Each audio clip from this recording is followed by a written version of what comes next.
After multiple delays and a protracted period spent in development hell, the next film on James Cameron's conveyor belt line of Avatar sequels, Avatar Fire and Ash, is finally here. And while the two previous entries had enjoyed unprecedented levels of success at the worldwide box office, one has to wonder if it is only a matter of time before the series starts to run out of steam. So does the new Avatar film come with its own bag of new tricks, or is it merely more of the same?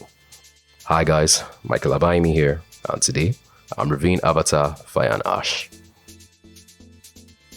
The film is set immediately following the events of the last one, in the aftermath of the battle between the Metkayina clan and the RDA. The Sully family is still mourning the loss of Neteyam, while still trying their best to earn their keep. But when a new threat emerges in the form of raiders from the Magwan clan, a group of fire Na'vi who have shunned the goddess Ewa, and their bloodthirsty leader Varang, the Sullys must once again fight for their lives and the future of all of Pandora. There's been all this talk about the Avatar films over the years, and how they've failed to leave any real kind of cultural footprint, despite being some of the highest grossing movies of all time.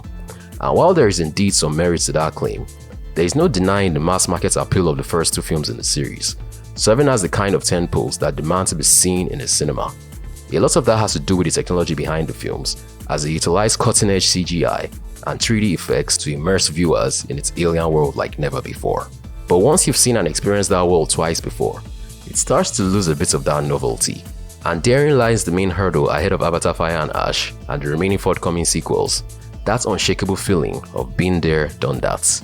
This is why it is important for each movie in the series to introduce something that could potentially help shake things up before things become too still. In the last film, it was the Metkayina or Water Na'vi, and this time around is the Magwan, or Ash people as they are called.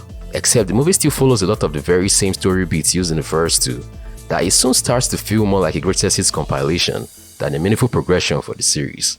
In fact, there were a few shots that felt like they were ripped straight out of the first two films, so much so that I imagine it would be fun to line them all up and play a game of spot the difference. To be clear, I'm not saying the movie is derivative, only that it is pulling from the same old bag of tricks. It also bears stating that the movie is very long at 3 hours and 17 minutes, and somewhere around the 2-hour mark, I started to feel that length, which was a problem I never had with the previous films. It doesn't help that it takes a while for things to get going, and that we spend a good deal of time watching characters make questionable decisions, as though they were beholden to the demands of the plot, and not their own free will and autonomy. This is also the most fantastical that the series has ever been, so hard sci-fi purists might find themselves scratching their heads a few times during the movie. I mean, there was even a friggin' sky beam that shows up at some points to further mess with the gravity, which definitely looked incredible and was used to cool effects, but it made about as much sense as it sounds. But this is Avatar we're talking about here. The series about tall blue alien cat people.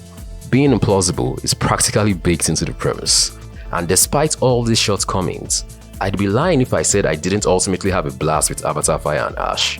This is because the film knows what it is good at, which is delivering gorgeous visuals that push the boundaries of what is possible with CGI. There were even 1 or 2 shots in the film that were so striking that they almost crossed into the realm of surrealism. I also enjoyed the further expansions into the lore of Pandora that we got, and found that the movie worked best when it slowed down to allow that information to be doled out. Then of course, there's the action in the movie, which is another clear highlight and the reason why a lot of people will be seeing it in the first place. I was on the edge of my seat through most of it, even if that action did lack a lot of the emotional resonance of the first two films. I didn't see the film in 3D or IMAX unfortunately, nor do I plan to, so I can't speak to the quality of either effects on the movie. But I imagine they were every bit as transformative as they were in the last film, and that they helped make all the already great action scenes that much more amazing. Avatar Fire and Ash is a bloated overlong follow-up that is every bit as spectacular as its predecessors. But if the series is to survive going forward, it will need to do more to shake up its formula.